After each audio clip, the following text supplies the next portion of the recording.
This is Busted Pencils, fully leaded education talk. Here are your hosts, Dr. Tim Slecker and Dr. Johnny Lupinacci, educated educators talking education.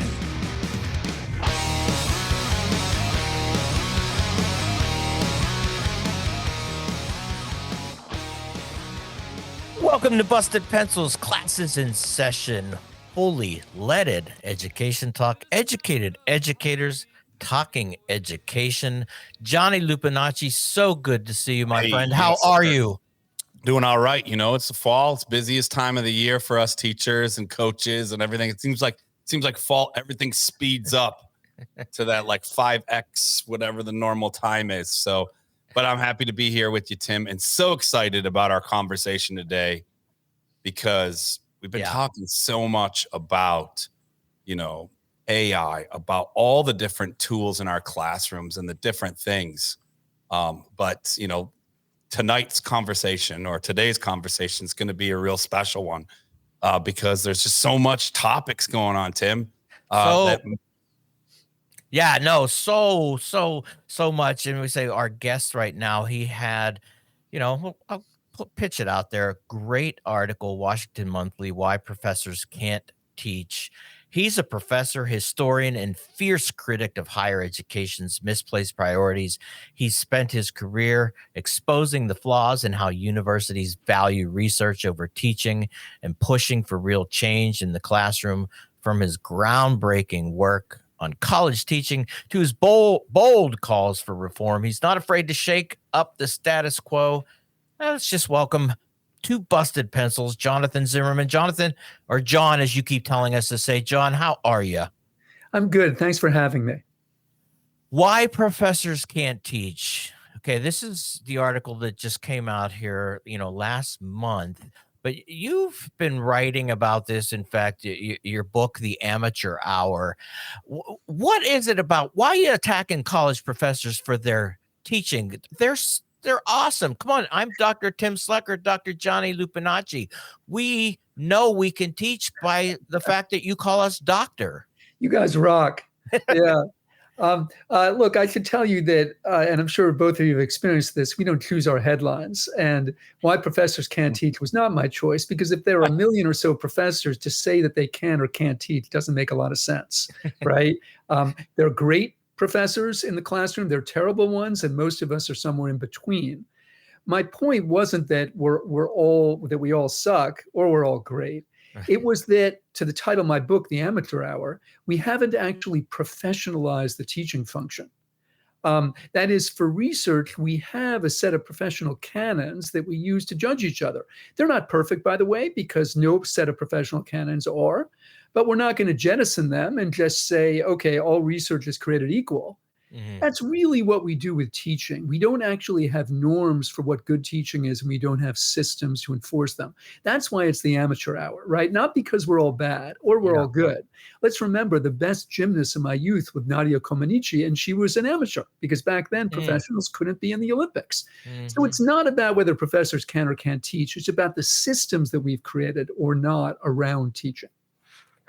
I know, and Johnny and I have talked about this too. We've had, great guests from the Association of College and University Educators, ACU, Jonathan Gerko, on to talk about the reality and the quote, the movement that they're trying to push into recognizing high quality teaching in higher education, almost to the part of where, some form of even saying, could we mark this with a distinction so that faculty can actually carry around some type of credential that says, like, I'm incredibly qualified to teach. But let's go back, though, a little bit to point out, just for the listener right now, to say, wait, when did that not really become the issue? This whole idea, because I can imagine my neighbor right now saying, wait, are you saying that potentially college faculty have gotten to that position without having preparation for learning how to teach? I think pointing that out, John, would be just helpful. Yeah. I mean, let's look about where I teach, the University of Pennsylvania, right? Recently ranked number 10 by U.S. News and World Report, down from 6 last year. Not that I really care, but obviously a very elite established, wealthy institution.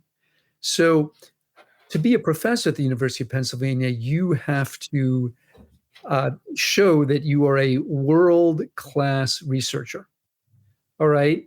But if you're getting a PhD at Penn, which requires you to, spend 5 to 8 years doing an in-depth primary research project, at some point you'll probably be a teaching assistant. And for that, you receive a 3-day training. So let's think about this, right?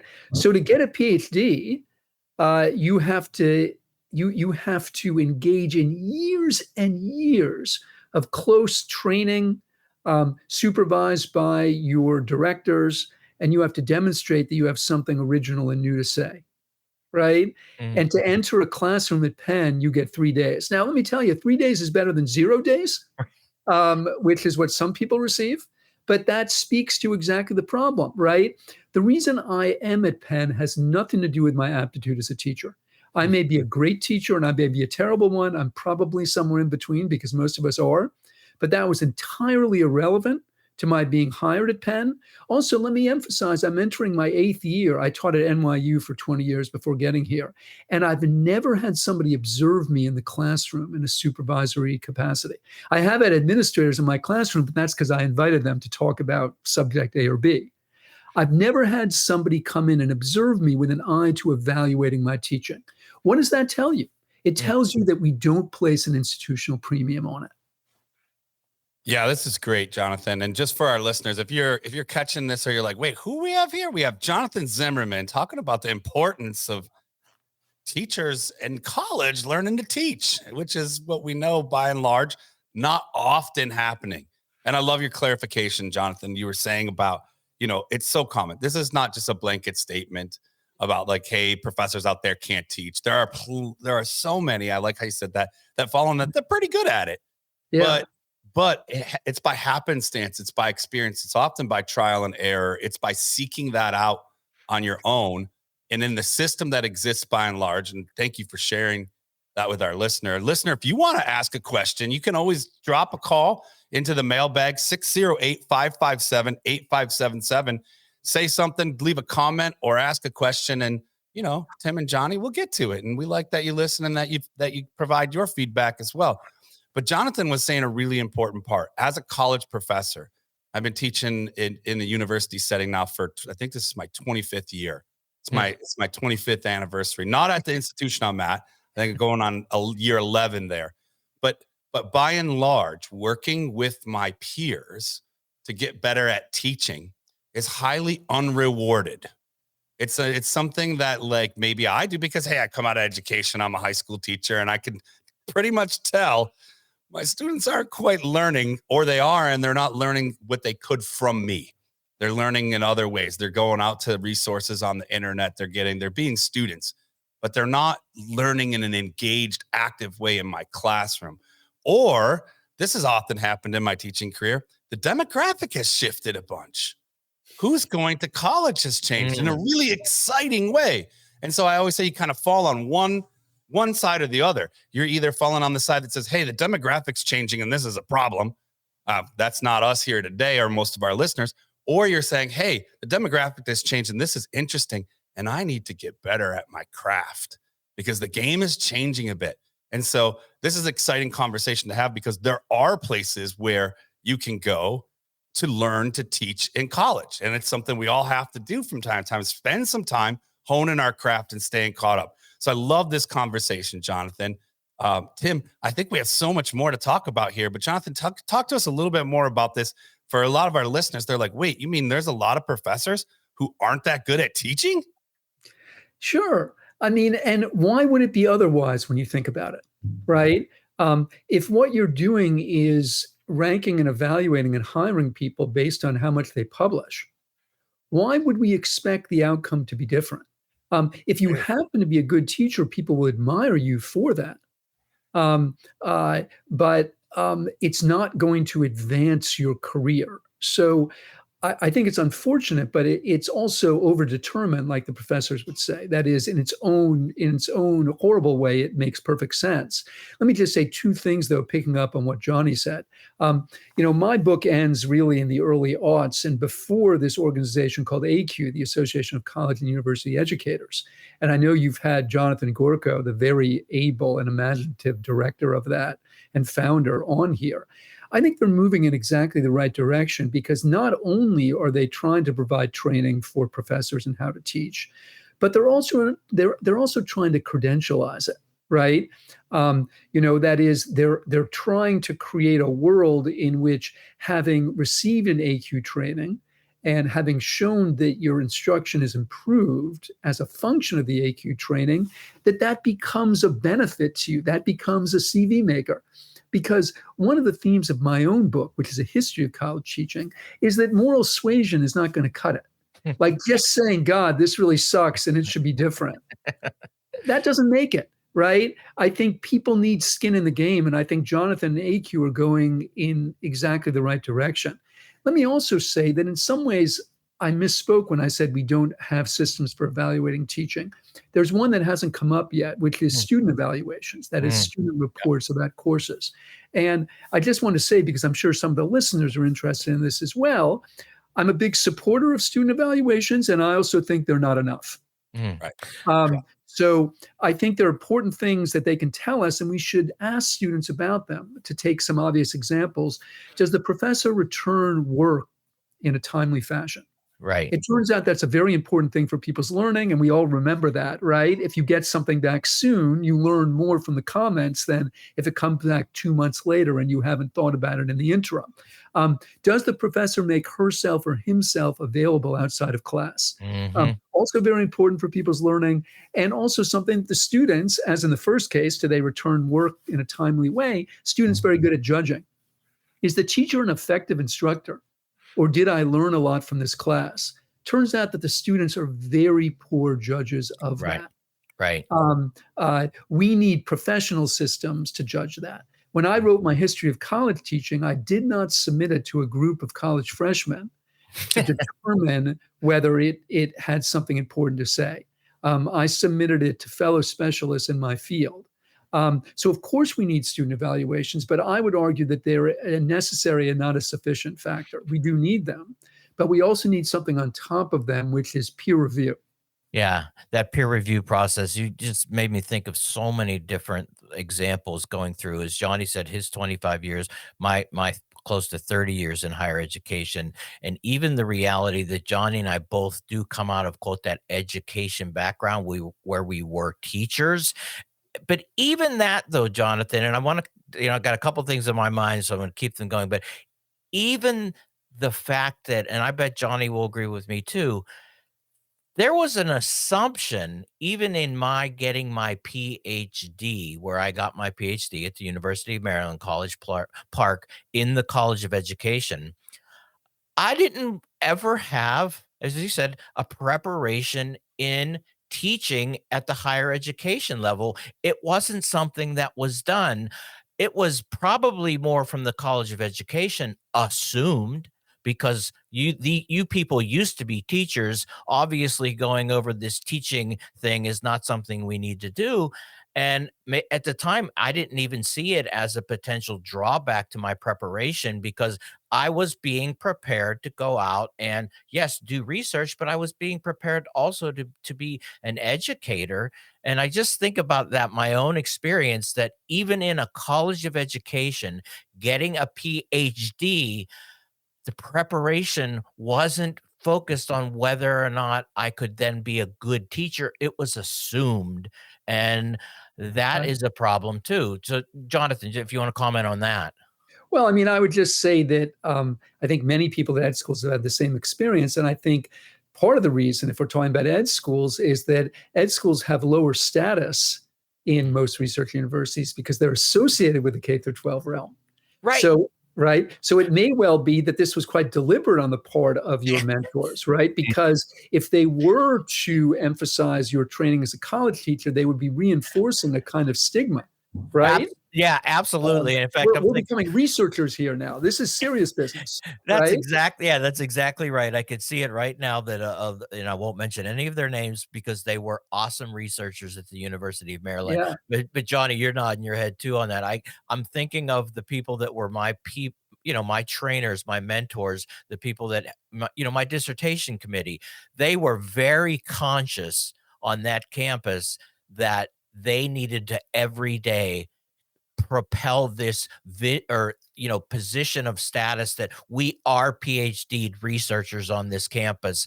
And yeah, it was instilled in me too that I needed to walk around and let people know we did real research. Johnny, thinking about that, your own experience. Yeah, I mean, I think this is a great conversation to be having because it does a couple of things. It refocuses for our listeners and for our conversations the importance of teaching at all levels. Like to learn something and to have a teacher is a really important relationship in that learning kind of environment. The other thing is that we're talking about most higher ed institutions in the United States, and we can name them all that we've either been at or worked with, kind of follow a traditional model that is antiquated for what we know. There are lots of creative ways. So for our higher ed leadership folks who listen to the pod here, like let's be creative. Let's take the information we have and make some changes. I think you can have both. I think you can be a research forward institution anywhere and also value teaching for its really important role that it plays. And to be more creative about that, I've lived at least the last 11 or so years that balance of like being at an R1 means being leaders in research. Great. It also means providing great education, and that takes time. That's largely unincentivized. So I'm not just saying like, hey, give more money to the professors to do that. It's also time. Most professors in this country are on a short calendar. They're on a 9 or 10 month calendar, and they're expected to, kind of either chip in or get grant money to get that summer. But be innovative. Go 12 months. Do something like some of the international systems have shifted to, where they say, hey, you're on year round. Sure, you get vacations and things and time off, but you're on year round and you're teaching this percentage of the year. Because it is hard to do both sometimes when you're like off site doing your research or you're really buried in your writing. That's really important time. And sometimes it can be complemented by good teaching, but that's not always true. And so having a good balance between what our roles and responsibilities are as professors, I think is really important. And it can be done if we're creative and we incentivize it in really doable ways. I really like what Johnny's saying about creative, because I would add that we need to be politically creative. And this is something I wrote about in my Washington Monthly piece. So until I started researching that piece, I didn't know that the Biden administration had invested pretty heavily in college student retention. They've been giving out these post-secondary success grants that help students stay in school by providing transportation, childcare, advising and counseling, tech assistance. And by the way, all these things I think are very worthy, right? And they can also help people stay in school. But you know what else can help people succeed in school? Better teaching. Yes. And the post-secondary success grants, that program, as best I could tell, makes absolutely no mention of this. Yeah. We should be awarding grants to the institutions that make a real commitment and effort to measuring and evaluating teaching and to improving it. And, that would be expensive, right? Because what we found is, the best way to evaluate teaching is to send a lot of trained observers into classrooms. And you know what that means? That means money, right? I mean, things of value have cost. And if you don't want to sustain the cost, you probably don't value them very much. And it is the institutional focus too that really has this in the leadership when we say about this. But I got so much going on here. I want to talk about Jonathan Gerko's quotations where he said this idea of qualified to teach. But I can, I do want to point out my own past though too, which says there are institutions that do recognize that. So Jonathan, my preparation as a PhD at the University of Maryland, College Park, was to prepare me, as my advisor said, you are going to be qualified to get a position at an R1 institution. You can decide not to do that, and that's perfectly fine. But my job is to prepare you for an R1. I really wanted to go into teaching. That was my passion. And so I went to a teaching, quote, institution, not an R1. And then I ended up at a Penn State campus, not Penn State, the main campus, where teaching was the focus. And what you pointed out, and I will say the comprehensiveness on evaluating my teaching on that Penn State campus required constantly 3 different peer reviews of teaching, quote, guidance where they did it. Yes, student comments mattered, but it was part of this package of a commitment to saying, we want to know your teaching. We want to see you teaching in all of your sections too. And we've put together this process. So this again, because if you're listening right now going, but my campus really does focus on good teaching. We know there are campuses out there that make this effort, as you said that, but there's not a way to then come back though, maybe potentially in higher education. And this is where Jonathan really had this, where he's saying about the politics. Boy, but you want to get people going. What if we had this, quote, qualified to teach credential that was handed out to faculty on campuses, what that would look like? But then he also said, boy, if we got into this, you could see a whole bunch of people going, we don't know what that means. We don't know what that means. Sure. Right? And look, the R1s don't really want the kind of reform you're describing, Tim. Right? Because one of the things that Corbin Campbell found out in her book, and by the way, this is kind of the state of the art book about college teaching. She teaches at American University. And the reason it's state of the art is she and her research assistant spent a decade, 10 years, observing 732 instructors over and over again at 9 different institutions of every type. And one of the things she found was that the average quality of teaching was higher at regional state universities than it is at the flagship state universities, and especially than it is at the private research universities. So, those schools, the flagships and the privates, they do really well in the U.S. News and World Report rankings, right? Mm-hmm. Maybe they don't want a teaching ranking that's going to diminish their status. So all these things are real.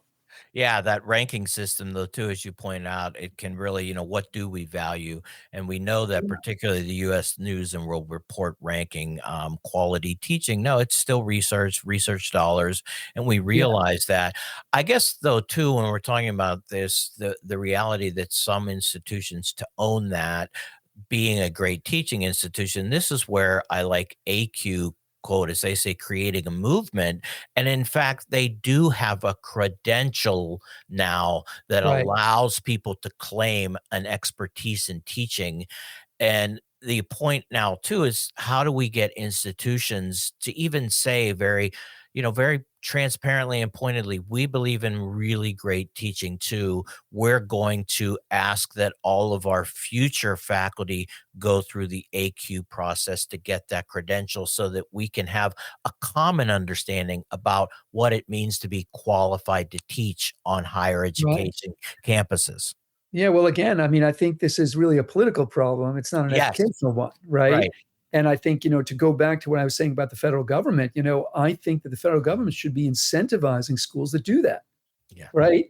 That's the best way we could promote not just student retention, but diversity, equity, and inclusion. The best DEI program, better college teaching, right?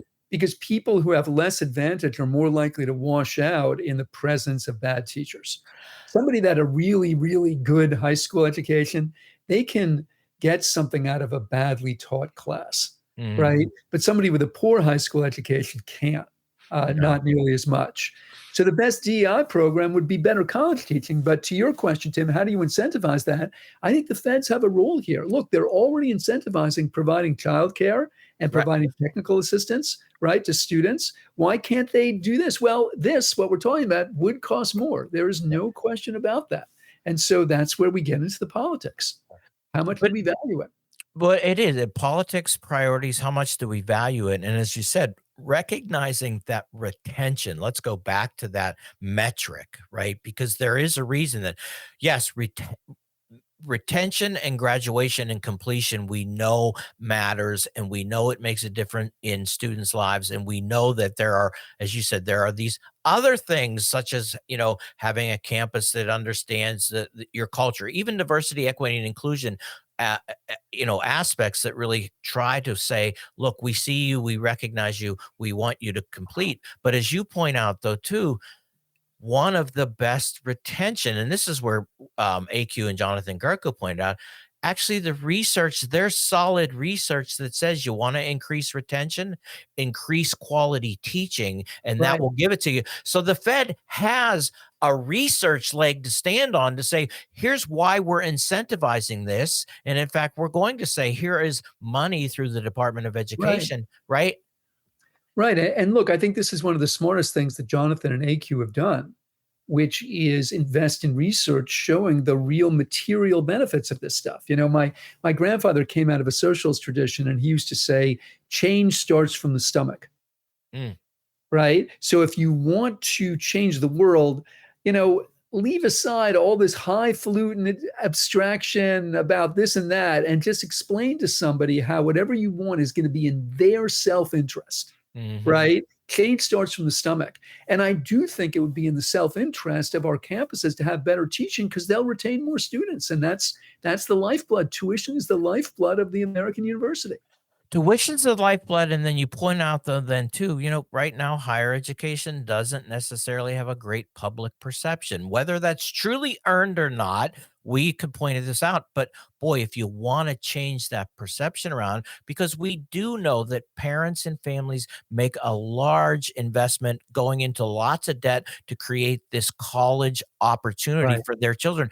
The idea that we as a higher ed institution could step up and create better completion rates, better retention rates, I think that's the other incentive there, is to say it helps us also tell our story about why we're not these crazy socialist, indoctrination machines. We're part of actually the ladder of mobility for your families, for your, for the communities in which our colleges operate. We provide that necessity of strength and ability for, guess what? People to graduate and go out and get a job. Right. And let me just say one other thing, as part of her own work that I referred to, Corbin Campbell, she commissioned a survey asking Americans what was the mark of a good college. And the most popular answer was, it has excellent teachers. That was ahead of it as good researchers, or even, that its graduates earn lots of money. Right. So that's what the public is telling us. We just haven't listened yet. Oh, man. Jonathan, I think we could go on and on this, because obviously we have a passion for making college teaching better. Yes. I'd say this too, if you're listening out there and you enjoyed this interview that we had with Jonathan Zimmerman, make sure you do put something in our mailbag, 608-557-8577. Make sure you do. And as Jess, our producer, always points out, Tim, when you give the number, you're too darn fast. Slow it down. Thank you, Jess. I got it. 608-557-8577 is the number to our mailbag. Putting in some questions. And the other part too, if you are in higher education and you're listening to this, we know the provosts and the presidents need to hear this conversation to recognize and create that sense of urgency of getting some form of whatever we're going to agree on qualified to teach. Let's step up. Let's do, Jonathan Zimmerman. Let's get together with Jonathan Gerko, AQ. Let's build a movement around great college teaching, and let's allow our students who come to these campuses to experience a passion and a gift from those great teachers that are out there. Boy, because we can inspire people to just be amazing. And Jonathan Zimmerman, I tell you what, I am so happy that we had you on Busted Pencils. And what we always like to say to our guests, you have truly busted pencils, Jonathan Zimmerman. Yeah, I'm not sure how to interpret that, but I'll take it as a compliment. Yeah, thanks for everything that you do. Thank you so much. And Busted Pencils listeners, thank you for doing what you do all the time, which is tuning us in and putting in the time and the effort to make education something that we all value. Johnny and I could not be more excited about our partnership with AQ, because here at Busted Pencils, we're all about great teaching. We've always believed that the best faculty make the biggest difference. And AQ's courses are designed to help college faculty do exactly that. We are thrilled to work with a program that aligns so perfectly with our values. Hey, and just because you're a Busted Pencils listener, you get 20% off any AQ course. Just use the Busted Pencils 2020 at checkout. That's Busted Pencils, all caps, 20, 20% off. And hey, man, you can start busting pencils with us.